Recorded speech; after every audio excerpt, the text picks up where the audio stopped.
Kitang-kita ko yung struggle mo, Mr. President, ngayon para ipaliwanag sa mga Pilipino kung bakit bumaha ang Luzon. Hirap na hirap kang kumbinsihin ng mga Pilipino na may ginagawa ang iyong pamahalaan para marisolba ito. At bakit naman kami maniniwala sa iyo? Sa una mong zona, sinabi mong naggawa ka ng 5,500 flood control projects na pagkatapos ng 1 linggo ng iyong zona, binaha ka agad ang Metro Manila at sinisi mo ang kung ano-anong bagay para lang mapagtakpan yung flood control na yan. And ultimately, sa isang mong zona, aaminin mo na ninakaw pala ang mahigit 1 trilyong pisong halaga sa flood control project na yan. Ang masakit pa, kinuha nyo yung pera galing sa PhilHealth para gamitin sa flood control. PDIC para sa flood control. Tulay sa Guimaras, Negros at Panay na inutang pa sa Korea para din sa flood control. Binawasan ang AFP modernization, napunta rin sa flood control. Subway project, binawasan, dinala sa flood control. Pagkatapos, babaha pa rin dahil nga ninyakaw ang pera para doon. Tapos ngayon, magkakanda kumahog ka na kumbinsihin ng mga Pilipino na may ginagawa ka. Niloloko mo lang kami, Mr. President. Maniniwala lang ang tao na may ginagawa ka kung ikaw mismo magpaimbestiga ka sa sarili mo. Kung ikaw ay kasabwat, ikaw ay nakinabang, o kasama ka doon sa mga nagnakaw ng pondo ng pamahalaan para sa flood control project na yan.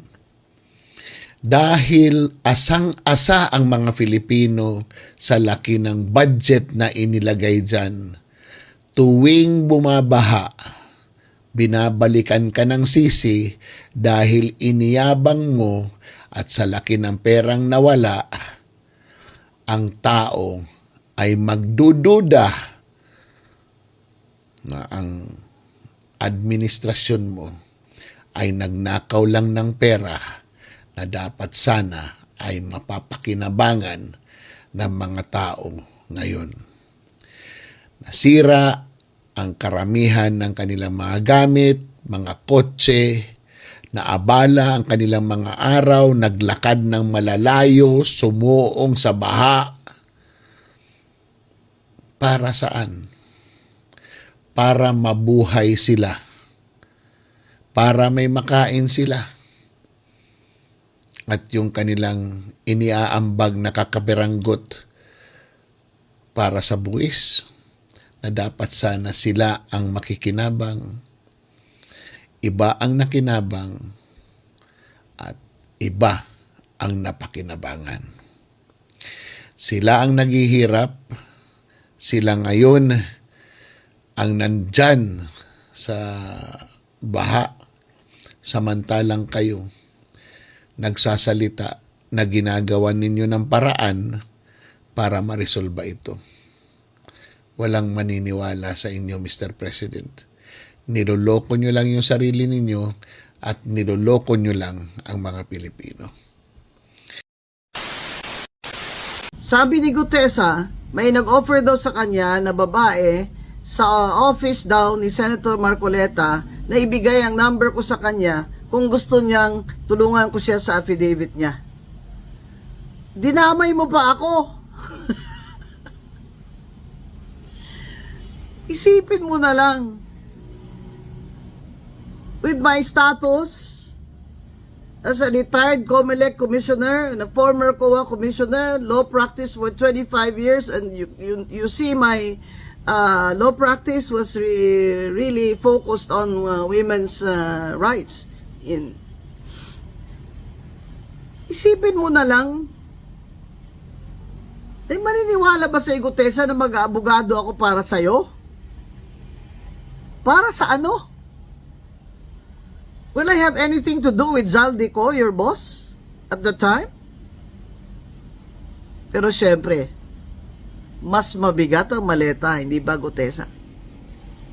Syempre, yung boss mo ngayon, si Martin Romualdez na, my mortal enemy.